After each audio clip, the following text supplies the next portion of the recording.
At least 10 times a week, I get asked the same question. How many ads should we be testing per week? And every single time, I already know what is going on. That question never comes from curiosity, it comes from discomfort.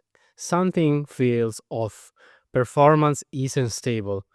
There are always new credits, new videos, nukes, but nobody can clearly explain what actually working and why. So today, I want to reframe this question completely because if you are an e-commerce owner or a CMO, you should never be worried about how many ads are being tested. You should be worried about something else entirely.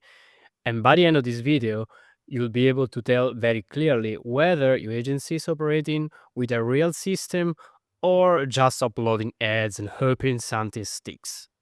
Here is why this question even exists. Most e-commerce brands don't lack effort, they lack visibility.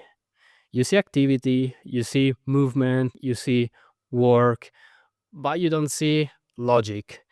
And when you don't see the logic, you start asking for numbers. How many ads? How many tests? How often are we refreshing? And it's not because you want to micromanage, but because you're trying to feel safe. Now, let's talk about the wrong way to test ads. And this is extremely common. A lot of creatives upload frequently with no real structure. Sometimes this work in the short term. I've seen accounts scaling like this. But here is the problem. You're building a business on luck, not understanding. So when performance drops, nobody knows why. Nobody knows what's broke. Nobody knows what to fix. And the only solution became, well, let's launch more creatives. So here is the shift. The right question is not how many ads did you test this week? So the right question is what did you learn and what did you test next because of it? If your agency can answer that clearly, the number of creatives doesn't matter. Serious e-commerce brands scale in a very different way. They use research backed testing with intention. Let me explain this with a technical talk. Step 1 is research. Every test should start from research. And research means understanding why people buy, why they hesitate, what message resonates, and what's already saturated. This can come from like customer reviews, comments on ads, competitor messaging, past winners in your account. Research doesn't give you ideas, it gives you a direction. Step 2 is the most important part, and it's where most agencies fail. Before testing anything, there should be an hypothesis. In simple terms, what problem are we trying to solve and why should this help? Example you should hear. Frequency is rising, so we need a broader top of the funnel message. People click but don't buy, so we are testing stronger trust elements. We are too dependent on discounts, so we are testing value first messaging. If your agency can't explain this clearly, they are guessing. Step number 3 is the test itself. Not cows, not 20 variables at once. Clean tests. Tests where you can actually understand cause and effect. This is why fewer intentional tests often outperform creative spam. And then we have step number 4, which is learning. And this is where real growth happens. Every test should answer 3 simple questions: what worked, what didn't, and what do we improve next?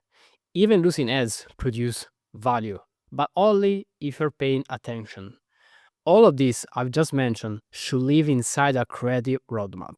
This doesn't need to be fancy. It can be like a Google Sheet, a Notion, anything. What matters is that it exists. A real roadmap tracks the idea, the hypothesis, the creative, the result, the learning, and the next iteration. Without this, Mistakes get repeated. Winners cannot be replicated. Strategy probably reset every single week. With it, performance compound. Decision make sense. The account become predictable. And here is something most agencies won't tell you. Sometimes testing more ads is the worst possible move. There are weeks where ads are fine, but the offer maybe is weak, or the landing page is broken, or maybe the pricing is the issue.